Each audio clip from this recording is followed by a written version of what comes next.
सभी दोस्तों को प्यार भरा नमस्कार। उपन्यासों की इस श्रृंखला में आप सुन रहे हैं मानस का हंस, अध्याय 18 और ऑडियो में भाग 16। तो आइए सुनते हैं। अब्दुल्ला ने मुक्त करते समय तुलसी को चांदी के 20 दिरहम सिक्के भी नजर किए थे। तुलसी अपने तथा अपने साथियों के मुक्त हो जाने के कारण बड़े प्रसन्न थे। छूटते ही मेधा भगत की टोह में लग गए। उन्हें खोजने में विशेष कठिनाई भी न हुई। सेना से लगभग 5 कोच अलग बराबर साथ ही वो चल रहे थे। पास पहुंचकर मेधा भगत के पैर छूकर उन्होंने कहा, आपकी कृपा से सब संकट टला है। अद्भुत चमत्कार हुआ। मुझे ऐसा लगता है कि राम जी ने नंददास की रक्षा करने के लिए ही मुझे इस अकाल मृत्यु से बचाया है। मेधा भगत ने हंसकर कहा, राम जी को अभी तुमसे बड़ी सेवा लेनी है भैया। न जाने कितनी विपत्तियों से वो तुम्हें मुक्ति दिलाएंगे। किंतु अब मैं काशी जाना चाहता हूँ और यहाँ से कहीं नहीं जाऊँगा। किंतु चिंता की आवश्यकता नहीं, तुम्हें नंददास के पास जाना ही है। कैलाशनाथ मेरे रक्षक बनेंगे।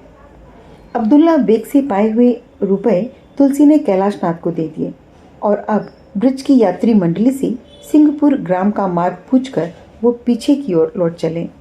तीसरे दिन दोपहर के समय सिंहपुर के निकट पहुंच गए। क्यों भाई, इस गांव में कोई ऐसा परदेसी आया है जिसका मन बावला? हाँ, वह बावला क्या हुआ महाराज, सारे गांव को बावला बना दिया उसने। आप उसे ढूंढते आए हैं? हाँ। उसके नातेदार हैं? हाँ भाई, मैं उसका गुरु भाई हूँ। वो इस समय कहाँ होगा? प्रौढ़ किसान ने फीकी हंसी हंसकर कहा, वो हर समय नन्हे मल के घर के आगे ही पड़ा रहता है। उसे ले जाओ महाराज, सारी बस्ती के लोग दुखी हैं। ब्राह्मण पंडित, रूपवान, मीठा, भला, कोई ऐब नहीं। बाकी ऐबों का ऐब यही लग गया उसको कि उस भली खतरानी के रूप का दीवाना हो गया। वहाँ भी कोई उत्पाद नहीं करता, बस बैठा बैठा गाता है या हंसता है या रोता रहता है। घर वालों की भी हंसी होती है। वो औरत बेचारी आठों पहर अपने आप को रो रो कर घोले जाती है। नन्हीमल परदेश गए हैं। लोगों को क्रोध भी आता है, दया भी आती है, पर क्या करें, कुछ समझ में नहीं आता। उसके साथी भी छोड़कर चले गए और यहाँ के सब लोग बेचारे मुसीबत में पड़ गए। सुनकर तुलसीदास अत्यंत गंभीर हो गए। फिर वह व्यक्ति फिर से बोलने लगा, आप उसे जल्दी से जल्दी यहाँ से ले जाएं। 8-8, 10-10 दिन न खाता है न पीता है। सास बेचारी झक मार के बहू के हाथों पड़ोसी पत्तल भिजवाती रहती है, पर अब बहू बाहर नहीं आती। हट करती है कि जो मुझे नाहक बदनाम करता है उसे खिलाने न जाऊंगी, चाहे मेरे लिए वो मरे चाहे जिए। आज कई दिनों से बेचारा भूखा पड़ा है। तुलसीदास अब बात सुनना नहीं चाहते थे। वे नंददास के पास पहुंचने के लिए उतावले हो उठे। उन्होंने कहा, उस ठिकाने तक क्या आप मुझे पहुंचा देंगे? मैं पहुंचा तो जरूर देता महाराज, पर नन्हे मल के वहां मैं जाना नहीं चाहता। एक आसामी के कारण हम लोगों में 2 बरस से खींचतान चल रही है। उनकी गैर हाजिरी में आपको लेकर मेरा वहां जाना ठीक न होगा। खैर कोई बात नहीं, आप उस जगह का अता पता बताने की कृपा करें। हाँ, सामने चले जाइए। नरम नरम आधा कोस है, वहीं भैरवपुर बाजार है। बस वहां पहुंचकर उत्तर की ओर मुड़ जाइएगा। हनुमान जी का मंदिर पूछ लीजिएगा। बस मंदिर से लगी जो पगडंडी दिखाई दे आपको, पूरब की ओर उसी पर चलिएगा। जैसे वो घूमे आप भी घूमिए। सामने नन्हेमल का घर आ गया। उनका घर सबसे अलग कोने में है। बस उसी घर के सामने नीम के पेड़ के नीचे आपको आपके गुरु भाई मिल जाएंगे। भद्र व्यक्ति के द्वारा बतलाए गए पते पर पहुंचने में तुलसीदास को कोई कठिनाई नहीं हुई।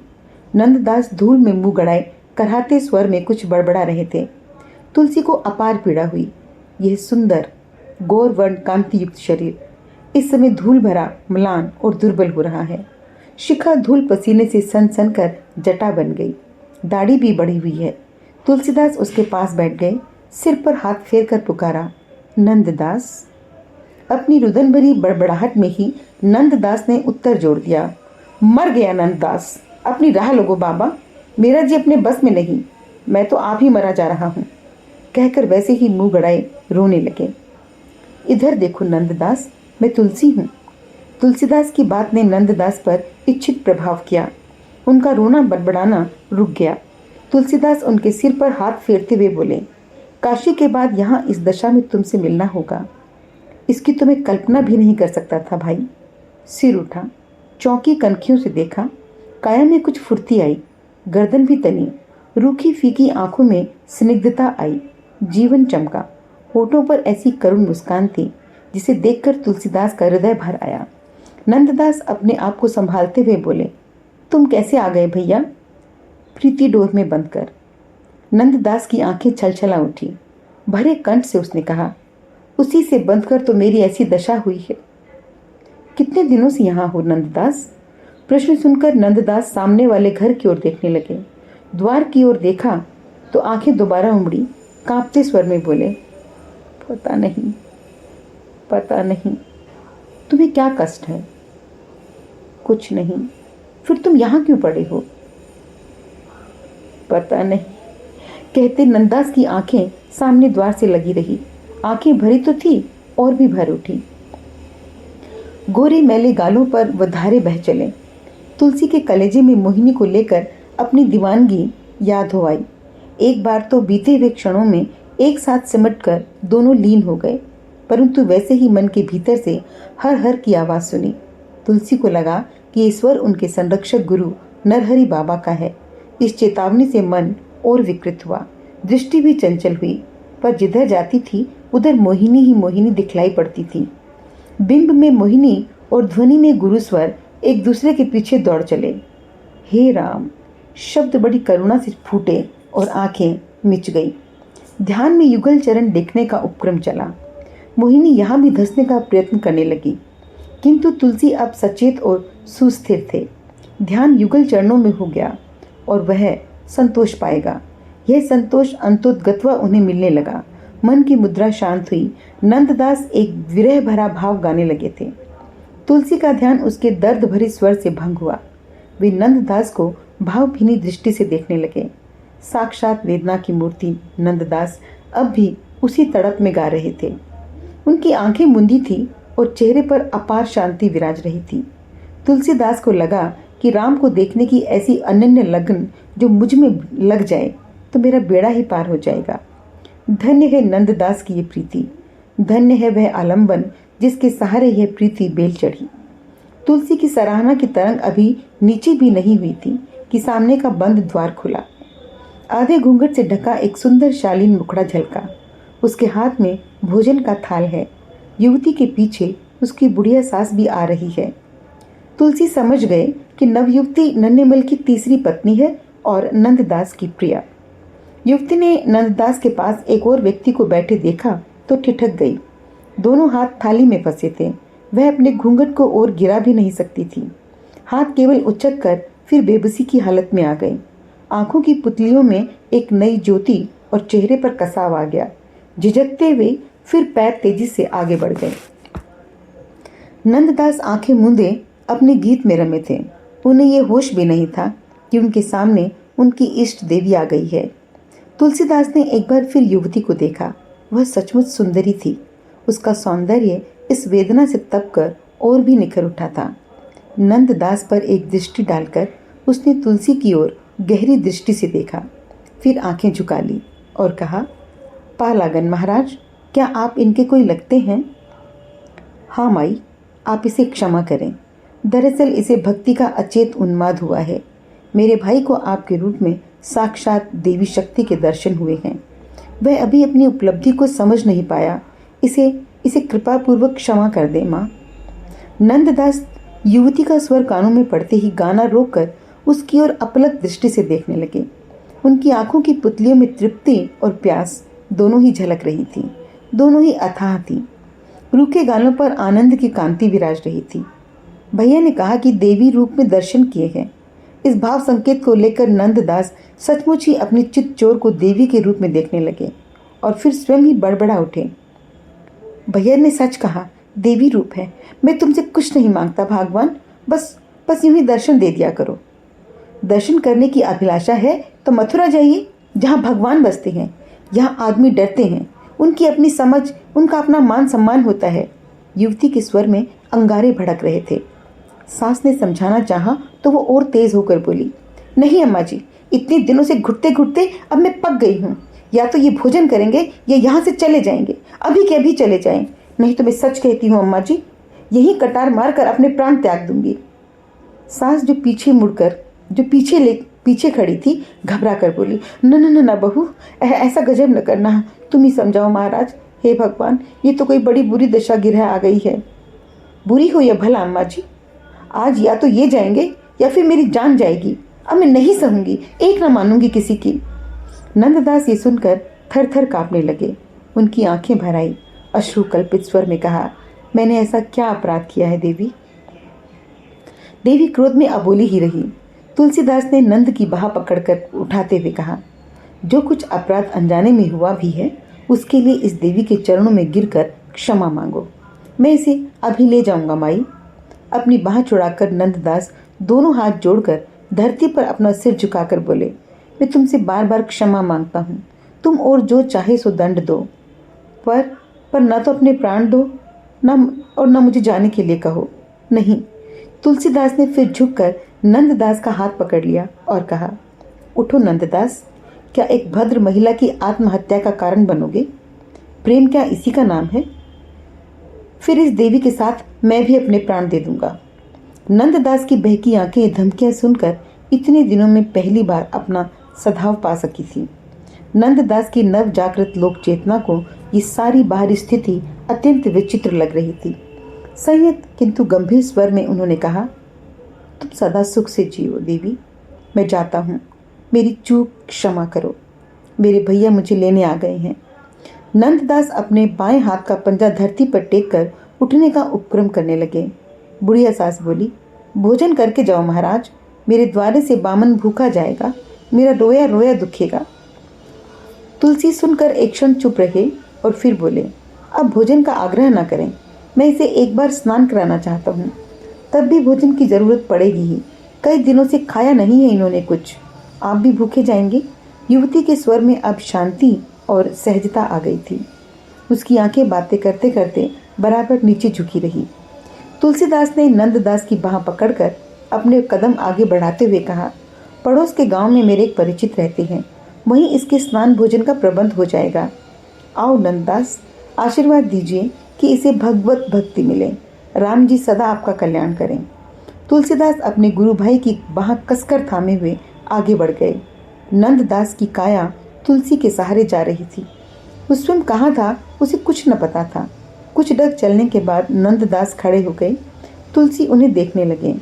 नंददास ने अपनी गर्दन युवती की ओर घुमाई और फिर बिना उसे देखे ही पलट गई। नजरें जो झुकी थीं, झुकी ही रही। तुलसीदास की दृष्टि ही नंददास की संरक्षिका थी। युवती करुण दृष्टि से उन्हें जाते हुए देखती रही। उसके दोनों हाथों में अस्वीकृत भोजन का थाल था और आंखों में अयाचित आंसू उमड़ आए थे। अध्याय 19। सुनाते हुए बाबा के वर्षों पहले बीते हुए क्षण अपनी अनुभूतियों के अणुओं को बटोरकर स्मृति में इतने सप्राण हो चुके थे कि उनसे उनका मन अब गूंज रहा था। वे कुछ सुख के क्षण आंखें मूंदे चित्त को सुस्थिर करने के लिए अपने भीतर निमग्न हो गए। भूत से वर्तमान में ध्यान को लाते हुए बोले, भूतकाल के जीवन को देखते हुए मुझे अपनी जवानी में एक अयोध्यावासी संत के मुख से सुनी हुई बात इस समय अचानक याद हो आई। हम उन दिनों बहुत दुखी थे। रामघाट पर एक दिन वे हमसे अपने आप ही कहने लगे, तुलसीदास, ये कभी न भूलना कि जो देव मूर्ति मंदिर में प्रतिष्ठित होकर लाखों के द्वारा पूजी जाती है, वह पहले शिल्पी के हजारों हथौड़ों की चोटों को सहती है। रामू बोल उठा, पहले ही क्या प्रभु जी, इस कलिकाल के नराधमों ने आपको अभी तक चैन लेने ही कहाँ दिया। आप पूजते भी जा रहे हैं और हथौड़ों की मार को सहते भी जा रहे हैं। ऐसा अनोखा देवता किसी देश में किसी काल में अब तक नहीं देखा था, जो पूजता भी है और मार भी सहता है। बेनी माधव जी रामू की बात सुनकर गदगद हो गए। रामू की पीठ पर हाथ रखकर वो कुछ कहने ही जा रहे थे कि बाबा मुस्कुराकर बोल उठे, अब ये हथौड़े मुझे फूलों जैसे लगते हैं। और सच बात तो ये है रामू कि साधक को सिद्ध होकर भी तब से चूकना नहीं चाहिए। तीर्थंकर महावीर वर्धमान का यह सिद्धांत सत्य है। रामभद्र परम उदार है। निंदकों की कटु आलोचना से प्रतिपल प्रतिक्षण मैल धुलता ही रहता है। एक जगह पर पीड़ा मेरे लिए रत्नावली के समान ही सचेतक बन जाती है। जैसे रत्ना का बाह्य कर्म करके मानव धर्म से उरण हुआ था, वैसे ही इस काया के धर्म से उरण होकर अपने स्वामी की सेवा में जाऊंगा। मौका पाते ही तुलसी कथा प्रेमी बेनी माधव ने बात को फिर अपने रस में बहा देना चाहा। बाबा की बात पूरी होते न होते बेनी माधव जी बोल उठे, मैं आपके वैवाहिक जीवन की कथाएं सुनने को आतुर हूँ गुरुजी। बाबा मुस्कुराए और बोले, मेरा विवाह राजा ने कराया था, वह कथा इन्हीं से सुनो। रामू, मेरी जांघ की गिल्टी बहुत कस दे रही है बेटा, थोड़ा लेप लगा दे। रामू तुरंत ही लेप लाने के लिए उठ कर गया।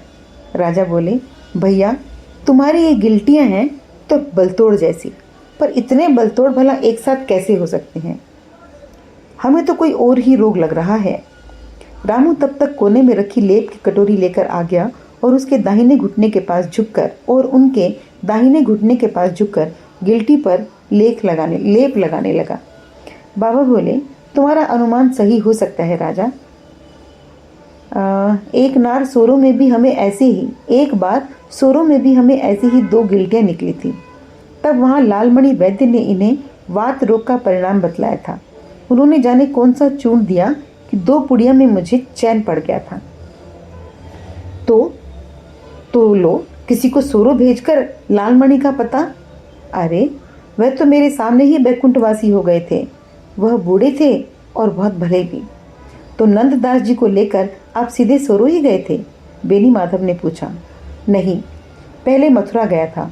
बात यह है कि नंददास ने अपनी प्रिया की बात टेक सी साध ली कि भैया मुझे मथुरा ले चलो। इस पर हमें भला क्या आपत्ति हो सकती थी, वहीं ले गए। राजा बोले, पागल को लेकर साथ चलना भी अपने आप में बड़ी कठिन तपस्या होती है। एक बार हमको भी पागल को लेकर चित्रकूट से निक्रमपुर तक आना पड़ा था। हम उस कष्ट को जानते हैं। बाबा बोले, नहीं, वैसा कोई विशेष कष्ट नंददास ने मुझे नहीं दिया। वो प्राय गुमसुम ही बने रहते थे। मैं जैसा कहता वैसा कर लेते। उस स्त्री की फटकार से उनके दीवानेपन को एक करारा झटका लगा था। अजीब स्थिति थी, न इधर थे न उधर। खैर हम लोग मथुरा आ गए। नंददास वहां आकर मगन हुए। मुझे गोस्वामी गोकुलनाथ जी के यहाँ ले गए। रामू बोला, उसमें उनकी क्या आयु रही होगी प्रभु जी? आपसे तो छोटे ही होंगे। गोस्वामी जी महाराज उस समय नौजवान थे, हमसे आयु में छोटे थे, पर प्रखर बुद्धि और समर्पित व्यक्तित्वशाली थे। उनसे मिलकर बड़ा सुख पाया, लेकिन सर्वाधिक सुख तो भक्त सूरदास जी के दर्शन पाकर हुआ। मंदिर का एक दालान, पत्थर के मेहराबों के बीच दालान में खंबे से टिके एक छोटी सी गुदड़ी बिछाए सूरदास जी बैठे हैं। उनका एक तारा दाहिने हाथ की ओर पास में रखा हुआ था। बाईं ओर उनकी लठिया और लौंग मिश्री की डिबिया रखी है। देह दुबली पतली, मुंह पोपला, हजामत थोड़ी बड़ी हुई, बाल सफ़ेद बुर्राक और देह मंजे हुए तावे से दमकती हुई। उनकी आयु लगभग 86-87 वर्ष की होगी। सूरदास अपने उठे हुए दाहिने घुटने पर हाथ की उंगलियों में थपकियां देते हुए किसी भाव में मगन बैठे थे। उस समय दालान और आंगन में कई सेवक सेविकाएं काम करते हुए दिखलाई दे रहे थे। उनकी बातें भी चल रही हैं, परंतु सूरदास जी सारे वातावरण से अलिप्त हैं। तुलसी और नंददास प्रवेश करते हैं। दोनों ही व्योवृद्ध सत महाकवि के आगे भूमिष्ठ होकर प्रणाम करते हैं।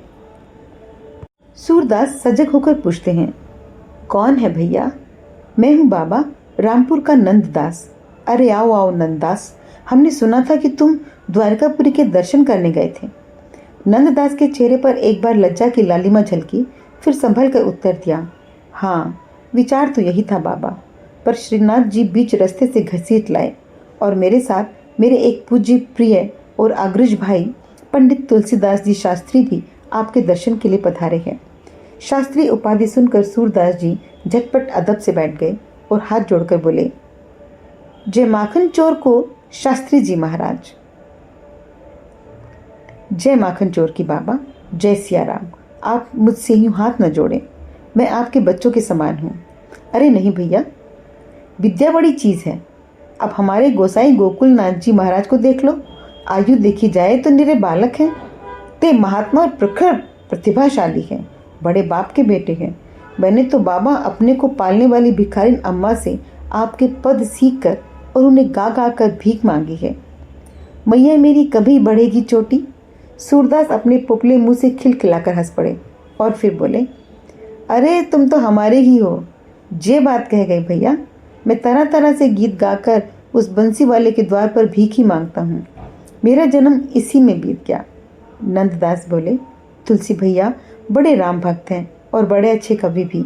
संस्कृत और भाषा दोनों में कविता करते हैं। सूरदास के चेहरे पर आनंद छा गया और बोले, भला तब तो हमें कुछ ज़रूर सुनाओ भैया। सूरदास की स्मृति से बाबा गदगद थे। कहने लगे, मुझे सूरदास जी के श्रीमुख से उनका एक पद सुनने का सौभाग्य मिला। वाह, कैसा रसमय स्वर था उनका। अब मैं नाचो बहुत गोपाल, काम क्रोध को पीहर चलना, कठ विषय की बात। गाते हुए बाबा तन्मय हो गए। यद्यपि उनकी आंखें खुली थी, पर लगता था कि वह अपने सामने के दृश्य से अलिप्त हैं। राजा भगत ने बेनी माधव को संकेत किया। दोनों चुपचाप उठे। रामू भी उनके साथ ही उठा, किंतु द्वार पर आकर ठहर गया। मैं यहीं रहूंगा, पर भगत जी एक अरदास है। राजापुर की कथा अकेले संत जी को न सुनाइएगा। राजा भगत और बेनी माधव दोनों ही मुस्कुराए। भीतरी कोठरी में ध्यान मग्न बाबा पर दृष्टि डालकर बेनी माधव ने कहा, अभी तो सोरो प्रसंग भी सुनना है। अध्याय 20। उस रात बाबा की पीड़ा बहुत बढ़ गई थी। पीठ और बाई बाह में कुछ नई गिल्टियां उभर आई थी। उनका तनाव उन्हें कष्ट दे रहा था। बार बार वे करवट बदल कर करहा उठते थे।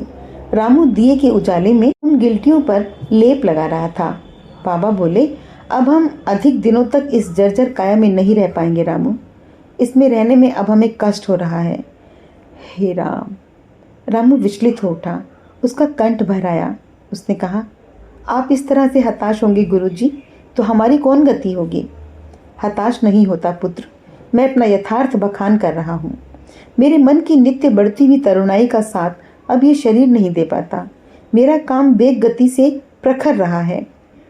गृहस्थ जीवन बिताने के बाद फिर से ब्रह्मचर्य व्रत धारण करना ही मेरे लिए अति कठिन चढ़ाई के समान सिद्ध हुआ।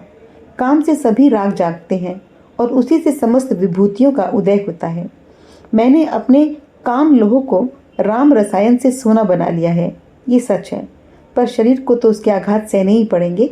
करहा कर, हे राम। बजरंग बली कहाँ हो प्रभु। रामू बोला, मैं वैद्य जी के पास जाऊं प्रभु जी। क्या करोगे। मेरा वैद्य तो हनुमान बली है। मेरे रोम रोम में तनाव बढ़ रहा है। ऐसा लगता है अभी और गिल्टियां निकलेंगी। मैं कल्पना करता था कि ऐसा बन जाऊं कि मेरे रोम रोम में राम बस जाएं। उनके अतिरिक्त और कुछ न सोचूं, कुछ न कहूं, कुछ न करूं। पर लौकिक जीवन में रहकर ऐसा संभव नहीं। राग विराग में पड़ते, लड़ते बूझते आयु का बहुत बड़ा भाग नष्ट कर दिया। अब रोया रोया अपने आप को दिए हुए विफल प्रलोभन से कुंठित और क्षुब्ध होकर मुझे दंड दे रहा है। राम राम राम राम राम राम राम राम राम राम राम राम राम राम राम राम। प्रभु जी, यूँ तो मैं आपके मर्म को समझने में समर्थ नहीं, फिर भी लोक में आपके समान समर्पित जीवन का दूसरा दृष्टांत दिखलाई तो नहीं पड़ता। आपके क्रोध, शोक, लोभ, मानवीय विकार भी राम स्वार्थ से ही जागते हैं। मैं स्वयं साक्षी हूँ। फिर आपका ये पछतावा, मुझे क्षमा करे प्रभु, स्वयं आपके प्रति अन्याय लगता है। मेरा कलेजा जब अधिक सह न पाया तो कह दिया। कहते कहते रामू का कंठ भर आया। उसने उनकी बाह पर अपना सिर टिका लिया। बाबा शांत स्वर में बोले, अपने संकल्प और कर्म को सदा तोलते रहना चाहिए रामू। मेरा धर्म है, इससे साधु को शक्ति मिलती है। छोड़ो इसे। तुम्हें एक विचित्र संयोग सुनाऊं रामू। जिन दिनों में लंका कांड में लक्ष्मण शक्ति वाला प्रसंग रच रहा था, उन दिनों भी मुझे वात पीड़ा ने बहुत सताया था। मैंने अपनी पीड़ित बाह से जूझकर श्री राम के संताप विलाप वाली चौपाइयाँ लिखी थी। मेरी पीड़ा राम के प्रताप में घुल जाती थी। जितनी देर लिखता उतनी देर बाह में दर्द नहीं होता था। रामू, सुनाओ तो बेटा वो प्रसंग। राम रसायन ही मेरी वेदना हरेगा। रामू गाने लगा, उहाँ राम लक्ष्मण निहारी। रामू के स्वर के सहारे बाबा के बिंब सजग हो रहे थे। मूर्छित लक्ष्मण का सिर अपनी गोद में रखे हुए श्री राम विलाप कर रहे हैं। सुग्रीव, अंगद, सुषेण, वैद्य, विभीषण आदि चिंता मग्न मुद्रा में बैठे हैं।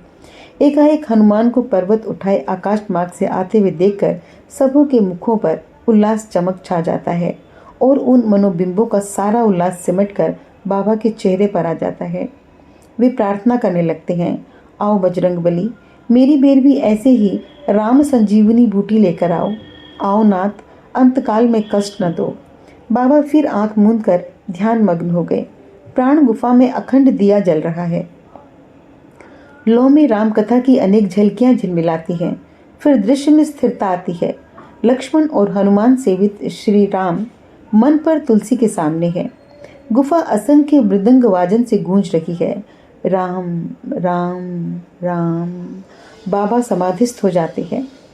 ब्रह्म बेला में बाबा ने आवाज दी, रामू। रामू शायद तभी सोया था। बाबा ने दूसरी बार पुकारा। रामू चौंक कर जागा। बाबा ने उसे सहारा देकर उठाने को कहा। जब उसने उनका हाथ छुआ तो बोला, अरे आपको तो ज्वर है प्रभु जी। हाँ, गिल्टियों के कारण है। आज आप यदि स्नान न करें तो जब तक शरीर में शक्ति है तब तक अपनी चाकरी से चूकूं नहीं। चल चल उठा मुझे। रामू हिचका और बोला, वैद्य जी मेरे ऊपर चिल्लाएंगे। शाही नौकर नहीं हूँ जो हराम की खाऊं। जब तक शरीर में उठने की शक्ति रहेगी तब तक राम का ये चाकर अपने कर्तव्यों से विमुख न होगा, वैद्य चाहे जो कहें। बाबा ने स्नान किया। कसरत भी करनी चाहिए, पर पहले ही दंड लगाते हुए गिर पड़े। रामू ने उन्हें उठाकर कहा, अब कोठरी में चलिए प्रभु। सेवक की बात इस समय आपको माननी ही पड़ेगी। वहीं बैठकर ध्यान कीजिए। बाबा कराहते हुए बोले, अरे हमने सोचा कि व्यायाम करने से शरीर में रक्त संचार तो होगा, तो गिल्टियाँ दबेंगी। बाकी जो राम जी की इच्छा। दृष्टता क्षमा हो प्रभु, पर मैं समझता हूँ कि गिल्टियों को आपके नियमित व्यायाम के कारण ही। धत तेरे की राम भगतवा, तू भी शिवचरण वैद्य की तरह बोलने लगा। अरे तुलसी के वैद्य रघुनाथ जी हैं।